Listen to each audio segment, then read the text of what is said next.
Assalamualaikum warahmatullahi wabarakatuh. Selamat pagi anak-anak. Seperti biasa, hari ini kita belajar daring lagi ya. Kita akan belajar tema 3, subtema 1, pembelajaran 5 dan 6. Sebelum kita belajar, alangkah lebih baiknya kita membaca basmalah bersama-sama ya. Bismillahirrahmanirrahim. Amin, mudah-mudahan kita semua diberikan kelancaran untuk belajar hari ini. Kita mulai ya pembelajarannya. Silakan kalian buka LKS-nya. Pembelajaran 5. Di pembelajaran 5 kita akan menuliskan benda yang terbuat dari kaca, karet, dan logam. Serta kita juga akan belajar tentang perilaku sesuai sila keempat Pancasila di lingkungan sekolah. Nah, sekarang coba tebak, gambar apakah ini? Ya, betul, gelas. Ini adalah gambar gelas. Gelas itu terbuat dari kaca. Ada yang tahu nggak sifat kaca itu apa? Nah, sifat kaca itu yang pertama adalah keras. Dia tidak menyerap air. Kemudian apabila gelas ini jatuh, dia mudah pecah dan tembus cahaya. Nah, kegunaan gelas ini untuk minum. Selanjutnya, gambar apakah ini? Ya, betul. Ini adalah gambar sendal. Sendal itu terbuat dari karet. Siapa yang bisa menyebutkan sifat karet? Oke, ketika sendal kalian dilipat, nah itu artinya sifatnya lentur, kuat, dan tidak menyerap air. Nah, kegunaan sendal itu digunakan sebagai alas kaki kalian untuk berjalan. Selanjutnya, gambar apakah ini? Oke, benar. Ini adalah gambar sendok. Sendok biasanya digunakan kalian untuk makan atau mengambil makanan. Sendok ini terbuat dari logam. Sedangkan sifat logam itu adalah keras, kuat, dan tidak menyerap air. Selain sendok, coba apalagi yang terbuat dari logam? Ya, betul. Ada garpu, ada wajan, itu terbuat dari logam. Sekarang kita lihat tentang perilaku sesuai sila keempat Pancasila. Seperti yang sudah Ibu bahas, sila keempat Pancasila itu bunyinya adalah kerakyatan yang dipimpin oleh hikmat kebijaksanaan dalam permusyawaratan dan perwakilan. Lambangnya itu adalah kepala banteng. Nah, sekarang kalian tahu nggak perilaku apa saja sih yang menunjukkan sila keempat Pancasila di sekolah? Oke, yang pertama itu melakukan musyawarah untuk menyelesaikan masalah bersama. Contohnya, ketika akan memilih ketua kelas, lakukanlah kegiatan musyawarah. Yang kedua, menghargai pendapat teman. Yang ketiga, mendengarkan saat teman sedang menyampaikan pendapat. Yang keempat, menyampaikan pendapat setelah dipersilahkan. Nah, yang kelima, menerima hasil musyawarah dengan lapang dada. Nah, itu adalah perilaku yang harus kalian terapkan di sekolah yang berkaitan dengan sila keempat Pancasila.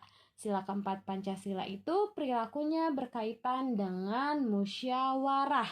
Oke, mudah-mudahan kalian paham ya. Kita lanjutkan lagi ke pembelajaran 6. Pembelajaran 6 juga sama tentang perilaku sesuai sila keempat Pancasila.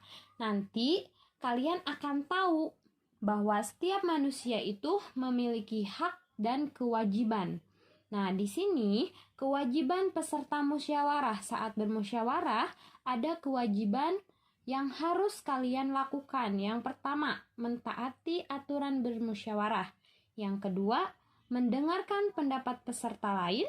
Dan yang ketiga, melaksanakan keputusan musyawarah dengan penuh tanggung jawab. Jadi, kewajiban itu segala sesuatu yang harus kalian lakukan. Nah, sedangkan hak saat musyawarah, kalian itu yang pertama berhak untuk mengikuti musyawarah.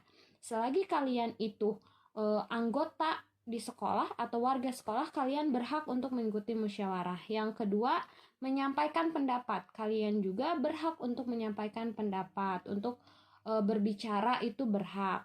Yang ketiga, Didengarkan pendapatnya saat musyawarah. Ketika kalian bermusyawarah dan kalian mengeluarkan pendapat, hak kalian itu didengarkan oleh teman-temannya. Seperti itu. Nah, selanjutnya kita tahu nih, gelas tadi terbuat dari kaca, sendok terbuat dari logam, terus sendal terbuat dari karet. Kita tahu kegunaannya untuk apa, sifatnya apa.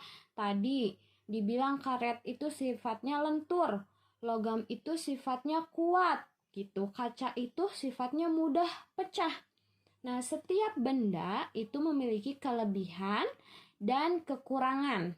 Nah, di pembelajaran 6 kita akan membahas tentang kelebihan dan kekurangan benda-benda yang terbuat dari kayu, kertas, plastik, kaca, karet, dan logam. Nah, kita bahas ya. Kelebihan bahan yang terbuat dari kayu. Nah, yang terbuat dari kayu, dia memiliki kelebihan kuat, keras, dan mudah dibentuk. Sedangkan kekurangannya, dia itu mudah terbakar, mudah lapuk, dan mudah dimakan rayap. Nah, sekarang coba kalian sebutkan benda yang terbuat dari kayu. Tara, gambar apa ini?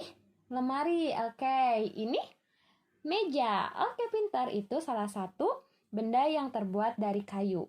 Nah, kegunaannya juga beda-beda ya antara lemari dan meja.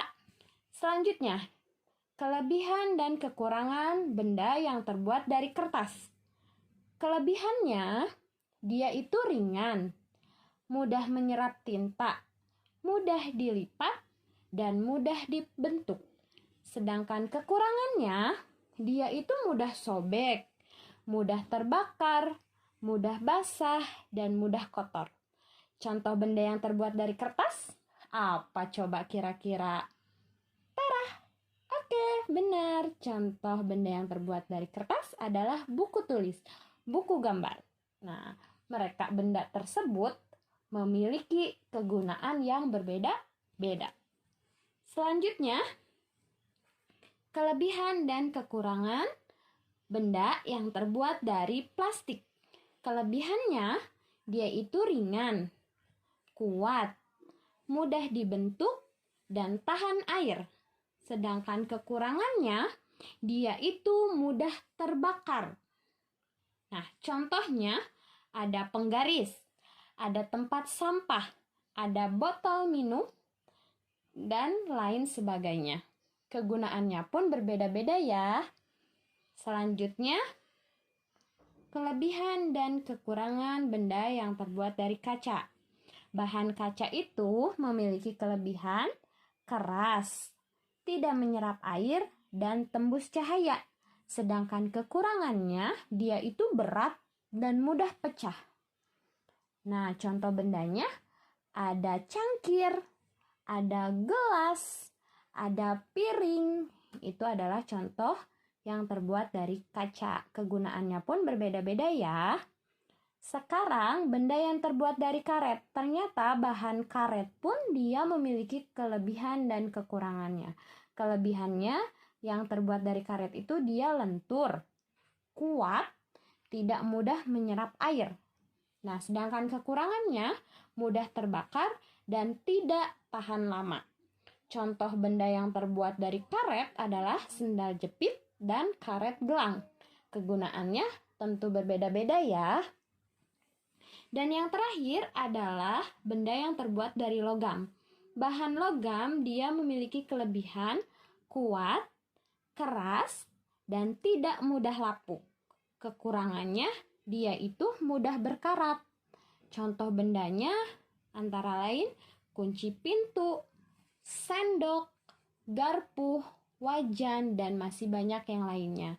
Dan tentu kegunaannya pun pasti berbeda-beda.